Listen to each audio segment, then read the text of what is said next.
New kings and kingdoms. Several major ruling dynasties emerged in different parts of the subcontinent between the 7th and 12th centuries. The emergence of new dynasties. By the 7th century, there were big landlords or warrior chiefs in different regions of the subcontinent. Existing kings often acknowledged them as their samentors or subordinates.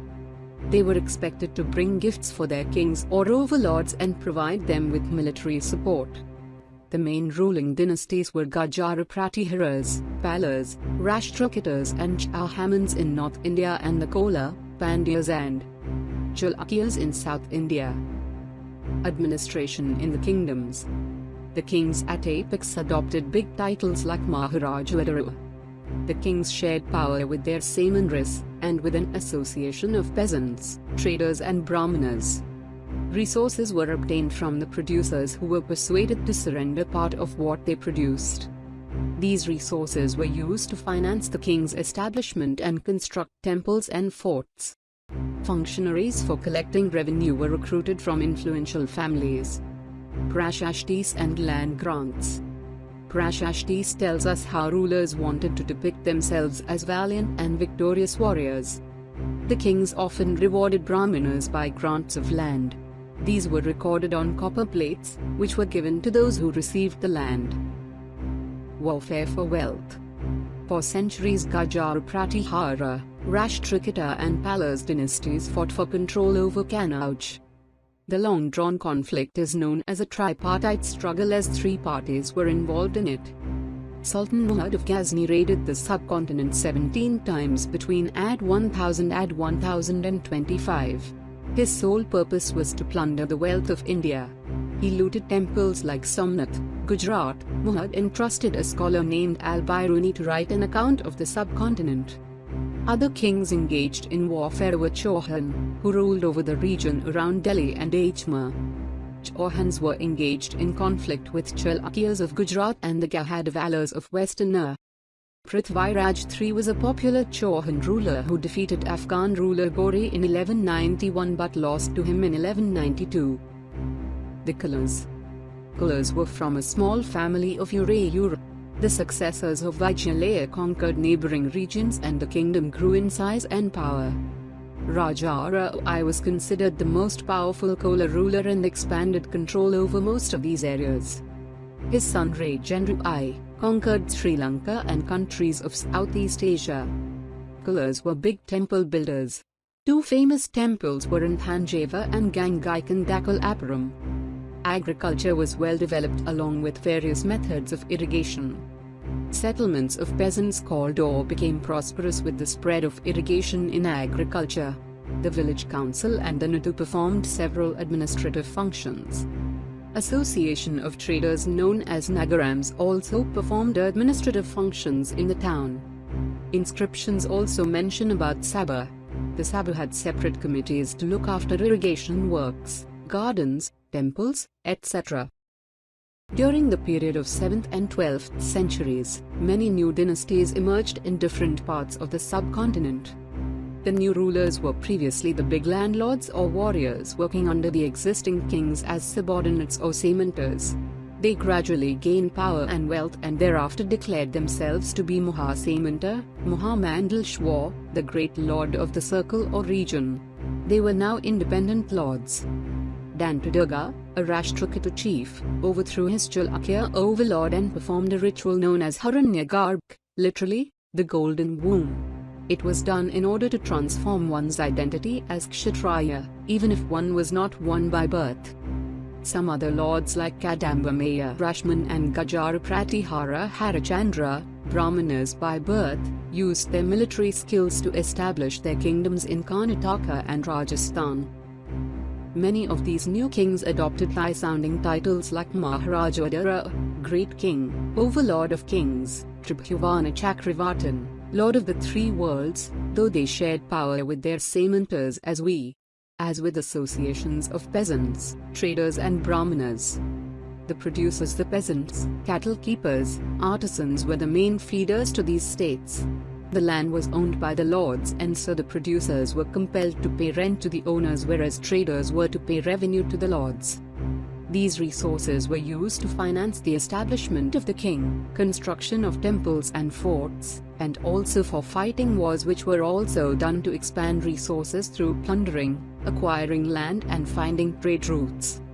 The revenue functionaries were recruited from influential families, and positions were often hereditary.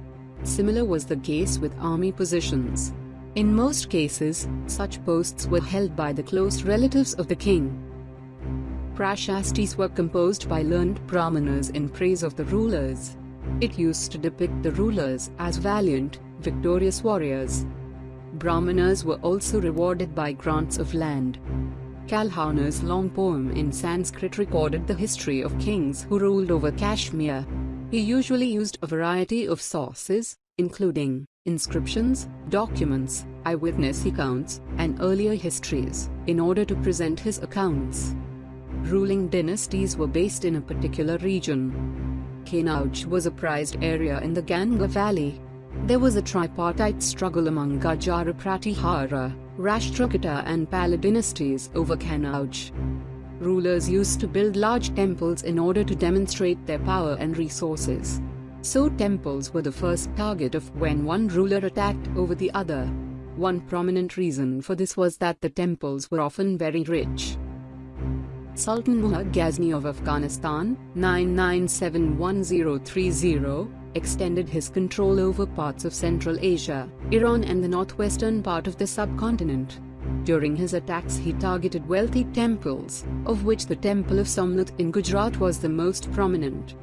Al-Biruni's Kitab al-Hind, an Arabic work written on the request of Sultan, is an important source for historians. Al-Biruni also consulted the Sanskrit scholars while preparing this book. Some other notable kings engaged in war with Ahamanas, later known as Chauhans, ruled over the region around Delhi and Ajmer and made efforts to expand their control to the west and the east. They were opposed by the Chalukyas of Gujarat and Gahadwalas of Uttar Pradesh. Prithvirawat III, 1168-11 Section 2, who defeated an Afghan ruler Sultan Muhammad Ghori in 1191, but lost to him the very next year, in 1192, was the most popular of the Ahamanas. Mattaraya, the subordinates to the Pallava kings of Kanchipuram, held power in the Kaveri Delta. Vijayalaya, a member of the ancient chiefly family of the Cholas from Urea, captured the delta from the Mattare era in the middle of the 9th century. The town of Thanjavur and a temple for goddess Nishamasudini there were some of his major creations. Vijayalaya's successors expanded their kingdom in size and power, adding the Pandyan and the Pallava territories to the south and north to their kingdom. Rajaraja was the most famous and powerful Chola ruler who became king in 985 and thereafter expanded control over most of these areas. He was known also for his reorganization of the administration of his empire. His son Rajendra I also added to the glory of his father. The big temples of Thanjavur and Gangaikondapuram, built by Rajaraja and Rajendra, are architectural marvels. The temples of Cholas were the nuclei of settlements that grew around them. They were also centers of craft production and were also endowed with land by rulers as well as others.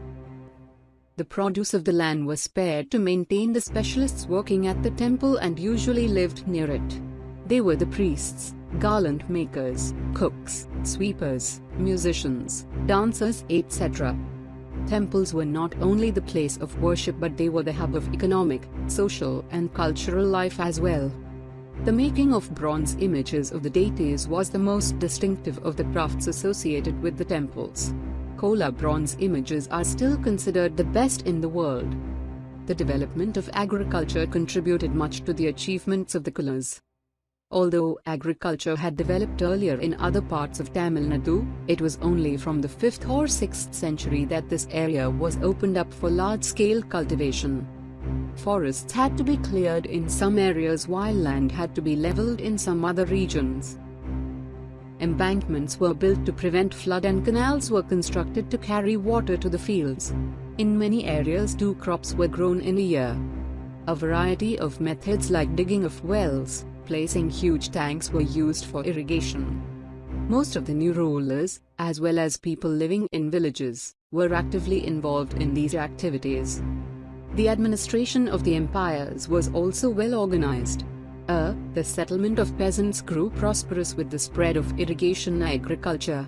Groups of such villages formed larger units called Nidhu, performed several administrative functions including dispensing justice and collecting taxes. Rich peasants of the Veladala caste controlled over the affairs of the Nidhu under the supervision of the central Chola government. Some rich landowners were honored with the titles like Vendavalan, a villain or peasant serving 3 kings, Iraya, chief, etc., and they were also entrusted with important offices of the state at the center. As Brahmanas often received land grants or Brahmadya, a large number of Brahmana settlements emerged in the Kaveri Valley as in other parts of South India. Each Brahmadya was looked after by an assembly or sabha of prominent Brahmin landholders which worked efficiently.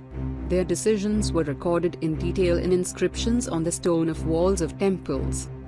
Associations of traders known as Nagarams also occasionally performed administrative functions in towns. Inscriptions from Uttaramara in Shingalput district, Tamil Nadu, tell us the way in which the sabha was organized. There were separate committees to look after different works like that of irrigation, temples, etc. The allocation of work was decided through a lottery system. Samantas, the subordinates of kings or overlords who used to bring gifts for their kings or overlords. Mahasamantu or Mahamandalshwar, the Samantas who gained power and wealth declared themselves Mahamahabalshwar or Mahasamantas, that is the great lord of a circle or region. Maharaja, a high-sounding title used for great king, overlord. Tribhuvan Chakravartin, lord of the 3 worlds. Rent, the part of the product that the producers, the peasants, cattle keepers, artisans were compelled to pay to the lords. Revenue, the tax traders had to pay to their lords. Prashastis, a literary composition often in verse written in praise of the ruler depicting him as a valiant, victorious warrior. It was mainly done by the Brahmanas who were often rewarded by grants of land for such jobs. This reward was recorded on copper plates and given to those who received the land. Sultan, an Arabic term used for the ruler. Settlements of peasants. Nadu, group of that is villages, formed a large unit called Nadu. Brahmadya, the land given to the Brahmanas as a grant. Velandkai, the land of non-Brahmana peasant proprietors. Shalabhoga, the land for the maintenance of a school. Divadana/Tiranamat Akani, the land gifted to temples. Palaj Chandam, the land donated to Jaina institutions. Nagarams, associations of traders. Sabha, the assembly of Brahmanas. 7th century, rise of the new dynasties. Mid-8th century, rise of Rashtrakuta chief as Kshatriya. 1168 to 1192, Prithviraj III ruled over the regions around Delhi.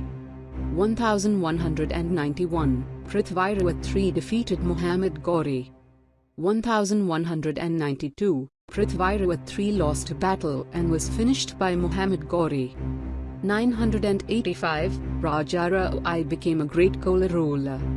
5th/6th century, the area of Tamil Nadu was opened up for large-scale cultivation.